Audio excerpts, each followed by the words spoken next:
Hello my dear students, welcome back to all of you. मेरे प्यारे बच्चों, आप सभी का स्वागत है।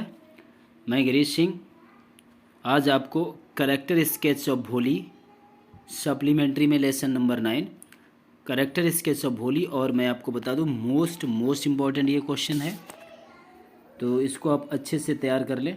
बहुत ही इजी और सिंपल लैंग्वेज में मैंने इसको लिखा है। तो पहला सेंटेंस ये रहा, Bholi was the fourth daughter of numberdar Ramlal. तो रामलाल जो थे उनकी भोली फोर्थ नंबर की डॉटर थी। ठीक है, फिर उसके बाद हेडिंग पड़ेगी ए बैकवर्ड चाइल्ड, मतलब पिछड़ी लड़की। इसमें लिखा van she was 10 months old, जब वह 10 महीने की थी। सी हैड फॉलन ऑफ, तो वह गिर गई थी। द कॉट, चारपाई से। ऑन हर हेड सिरिकेबल and it damaged some part of her brain, और इससे क्या हुआ, डैमेज हो गया, क्षतिग्रस्त हो गया। Some part of her brain, उसके ब्रेन का कुछ हिस्सा क्षतिग्रस्त हो गया। दैट्स वाई, इसीलिए। She remained a backward child, इसीलिए वह बैकवर्ड चाइल्ड रिमेंड माने हो गई, बन गई या बन गई। ठीक है। एन अगली चाइल्ड, कुरूप लड़की। तो van she was 2 years old, जब वह 2 वर्ष की थी। She had an attack of small pox, तो उसके ऊपर स्मॉल पॉक्स का, चेचक का अटैक हो गया था। एंड बिकेम एन अगली चाइल्ड, और वह कुरूप बच्ची बन गई थी फिर वहाँ से। उसके बाद में हेडिंग है स्टैमरिंग चाइल्ड, हकलाकर बोलने वाली लड़की। Little Sulekha could not speak, little Sulekha नहीं बोल सकी। सुलेखा मतलब भोली। टिल सी वाज 5, जब तक वह 5 वर्ष की नहीं हो गई तब तक बोल ही नहीं पाई थी।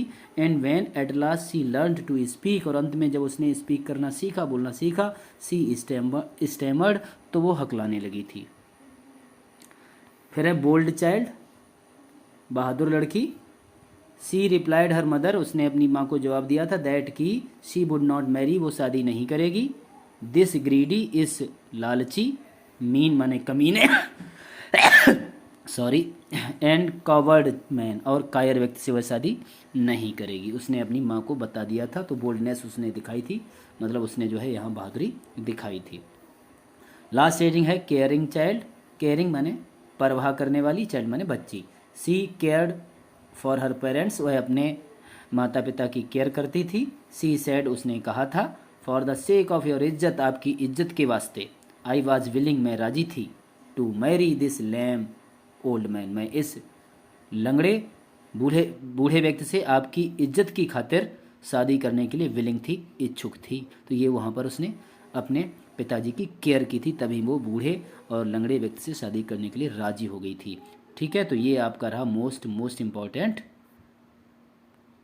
करेक्टर स्केच ऑफ भोली। उम्मीद करता हूँ आपको समझ में आएगा, और आप सभी को मेरी तरफ से हैप्पी होली।